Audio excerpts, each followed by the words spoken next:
வணக்கம். Next gen channel நேர்களே, நான் உங்கள் அன்பான சயின்டிபிக் வேதிக் அஸ்ட்ராலஜர் அஸ்ட்ரோ அரஞ்சி பேசுகிறேன். நல்லது நினைப்போம், நல்லதே நடக்கும். இந்த வீடியோவில் நம்ம என்ன பார்க்க போறோம்னா, கன்னி ராசிக்காரர்களுக்கு ஜூலை 2026 அந்த மாதம் எத்தகைய ஒரு மாதமாக பலாபலன்கள் நிறைந்த ஒரு மாதமாக இருக்க போகுதுங்கிறது சயின்டிபிக் வேதிக் அஸ்ட்ராலஜி முறையில் எதையும் மிகைப்படுத்தாமல் உள்ளது உள்ளவாறு பரிகாரங்கள் அது மாதிரி மூட நம்பிக்கையெல்லாம் போகாமல் ஒரு கிரகமும் இந்த இடத்துல இருக்கும் பொழுது அந்த ராசிக்கு எந்த ஒரு தாக்கத்தை கொடுக்க போகிறார், வாழ்க்கையில எது மாற ஒரு சம்பவங்கள் நமக்கு முன்னாடி உருவெடுத்து நிற்க போகிறது, எது மாற ஒரு கர்ம பலன் நமக்கு செயல்பட போகிறதுங்கிறது கன்னி ராசிக்காரர்களுக்கு ஜூலை மாதம் 2026 எப்படி இருக்க போகுதுங்கிறது துல்லியமாக சயின்டிபிக்கா நம்ம பார்க்க போறோம். இப்ப பாருங்க, ராசி அதிபதியாகிய புதனே பாத்தீங்கன்னா 10ஆம் இடத்துல இருக்கிறது அருமை. ஸோ கன்னி ராசிக்காரங்க நிறைய உத்வேகமா செயல்பட்டு இந்த மாதத்துல நிறைய விஷயங்களை அவங்களுக்கு சாதகமா செஞ்சுப்பாங்க அப்படிங்கிறதுல எந்த மாற்றமும் இல்லை.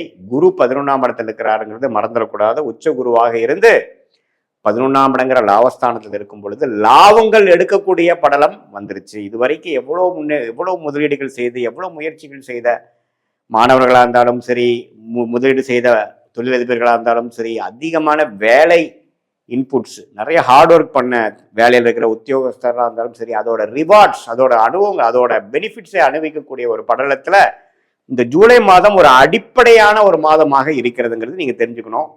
அதே சமயத்தில் செவ்வாய் 9ஆம் இடத்திலிருந்து 3ஆம் இடத்தை பார்க்குறார், தவறு இல்லை. 8க்கு தள்ளி இருக்கிறதுனால 8ஆம் இடத்து வேலை செய்யாமல் 3ஆம் இடத்து வேலை தான் செய்ய போகுது.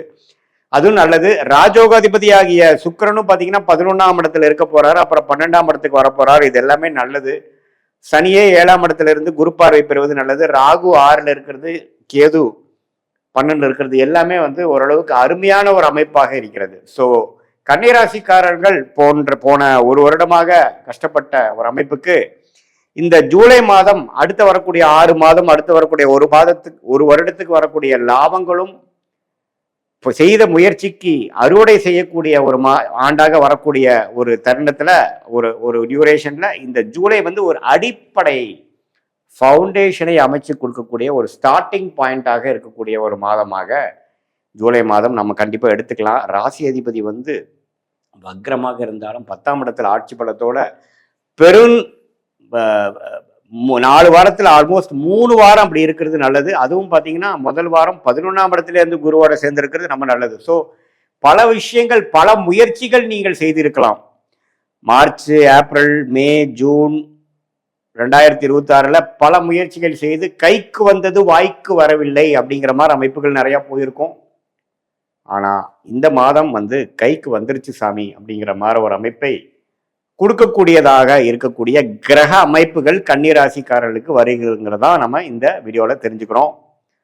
இது பொதுவான ஆண்டு கிரகம் என்று சொல்லப்படுகிற சனி, ராகு, கேது, குரு வைத்து சொல்லுவதும், மாதம் மாறக்கூடிய செவ்வாய், புதன், சுக்கிரன், சூரியனை வைத்து நாம ஒரு பொதுவான ஒரு அமைப்பாக கன்னிராசிக்கு சொல்றோம். ஆனா துல்லியமாக நம்ம பார்க்கணும்னா, நீங்க பிறந்த தேதி, பிறந்த நேரம், பிறந்த உரை வைத்து வரக்கூடிய உங்களுடைய திருக்கணித பஞ்சாங்கம் பிரகாரம் உங்க ஜாதகத்தை போட்டு நம்ம அப்பாயின்மெண்ட்ல நம்மளுடைய பாஸ்ட் லைஃப் உங்களுக்கு எப்படி இருந்ததுங்கிறத சிங்க் பண்ணி, அதே மாதிரி இப்போ இமீடியட் பாஸ்ட் எப்படி இருந்தது, இப்போ ப்ரெசென்ட் என்ன வாழ்க்கையில நடந்து கொண்டு இருக்கிறது, அடுத்து வரக்கூடிய ஷார்ட் டேர்ம் எப்படி இருக்கு, அடுத்து வரக்கூடிய லாங் டேர்ம் எப்படி இருக்குதுங்கிறதெல்லாம் சயின்டிபிக் வேதிக் அஸ்ட்ராலஜி முறையில நீங்க எந்த லக்னத்துல பிறந்தீங்க, ஒரு கிரகம் என்னென்ன டிகிரியில இருக்குதுங்கிறதை துல்லியமாக கணிச்சு, அந்த லக்னாதிபதி எப்படி இருக்கிறார், இப்ப நடக்கக்கூடிய தசைகள் அந்த லக்னத்துக்கு யோகரா இருக்காரா, எது மாதிரி ஆதிபத்தியத்தை கொடுக்கிற மாதிரி ஒரு அமைப்பா போயிட்டு இருக்கு, உங்களுடைய கன்னி ராசியில பிறக்கக்கூடிய அந்த இருக்கக்கூடிய நீங்க அஷ்ட நட்சத்திரமா அல்லது சித்திரை நட்சத்திரமா அல்லது உத்திர நட்சத்திரமா, எந்த நட்சத்திரத்துல பிறந்தீங்க,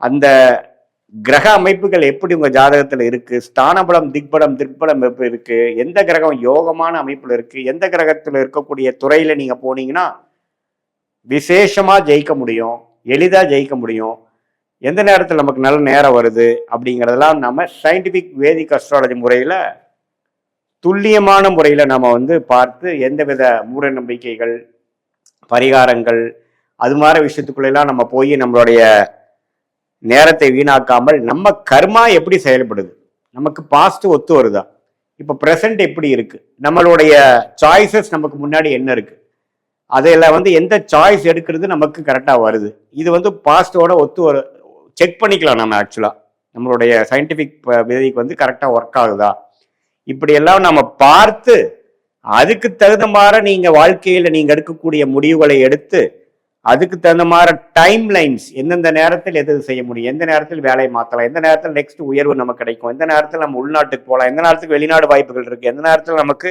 ஒரு உத்தியோக உயர்வு இருக்கு, எந்த புக்தி நமக்கு அடுத்த வர புக்தி நமக்கு யோகமா இருக்கா, எது மாதிரி விஷயத்துல நம்ம ஃபோக்கஸ் பண்ணோம்னா நமக்கு அந்த மாதிரி பெனிஃபிட் வருங்கிறத வயது வித்தியாசம் இல்லாமல் மாணவர்களா இருந்தாலும் சரி, இளம் வயதினராக இருந்தாலும் சரி, இல்லத்தரசிகளா இருந்தாலும் சரி, நடுத்தர வயதில் இருக்கக்கூடிய உத்தியோகஸ்தரோ அல்லது தொழிலதிபர்களோ பெரும் முதலீட்டாளர்களாக இருந்தாலும் சீனியர் சிட்டிசனாக இருந்தாலும் அவங்களோட வாழ்க்கையில் வரக்கூடிய அன்றாட வாழ்க்கையில் நடக்கக்கூடிய முடிவுகளை, முக்கியமான முடிவுகளை எந்த தருணத்தில் நம்ம எடுக்கலாம், அது வச்சு நம்மளுடைய வாழ்க்கையில் இன்னைக்கு செய்யக்கூடிய வேலைகளை அதுக்கு தகுந்த மாதிரி நம்ம அலைன் பண்ணிட்டோம்னா தேவையற்ற பண விரயங்கள், தேவையற்ற செயல் விரயங்கள், சமய விரயங்கள்லாம் தவிர்த்து நம்மளுடைய கர்மாவை நம்மளுடைய தெரிந்து கொண்டு அதுக்கு தகுந்த மாதிரி வாழ்க்கையில நம்மளுடைய அன்றாட வாழ்க்கை, பர்சனல் லைஃபா இருந்தாலும் சரி, ப்ரொஃபஷனல் லைஃபா இருந்தாலும் சரி, அதுக்கு தகுந்த மாதிரி நம்ம அலைன் பண்ணிட்டு வாழ்க்கையில திட்டமிட்டு நம்ம செயல்படும் பொழுது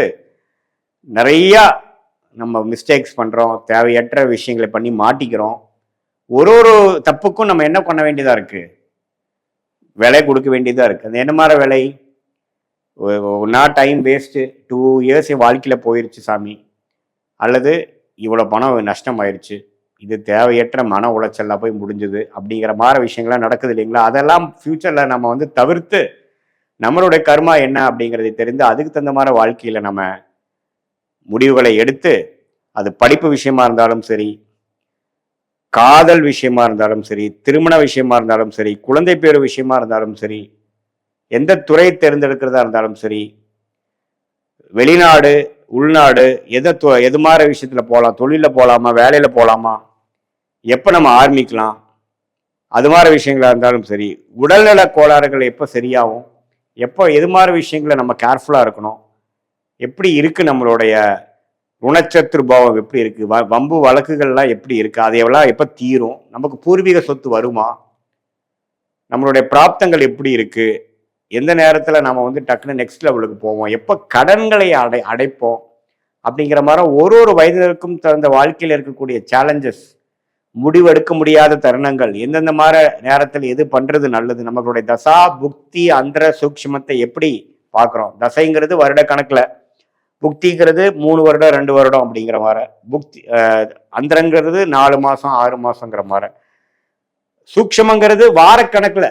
ஸோ இதெல்லாம் பிரித்து பார்த்து ஒரு விஷயமும் உங்கள் ஜாதகத்தில் எப்படி இருக்கு, பாஸ்ட் வந்து மேட்ச் ஆகுதா அப்படிங்கிறதெல்லாம் தெரிந்து கொண்டு அதுக்கு தகுந்த மாதிரி வாழ்க்கை முடிவுகளை நீங்கள் எடுக்குமே ஆனால் கண்டிப்பாக சயின்டிஃபிக் வேதிக் அஸ்ட்ராலஜி முறையில் தீர்க்கமான சில முடிவுகள் கிளாரிட்டி மூலமாக எடுத்து அதுக்கு தகுந்த மாதிரி பலன்களை எளிதில் வாழ்க்கையில் பெற்று வாழ்க்கையில் வெற்றி பெற முடியும் என்று சொல்ல விரும்புகிறேன். மீண்டும் மற்றொரு காணொளியில் சந்திப்போம். நன்றி, வணக்கம்.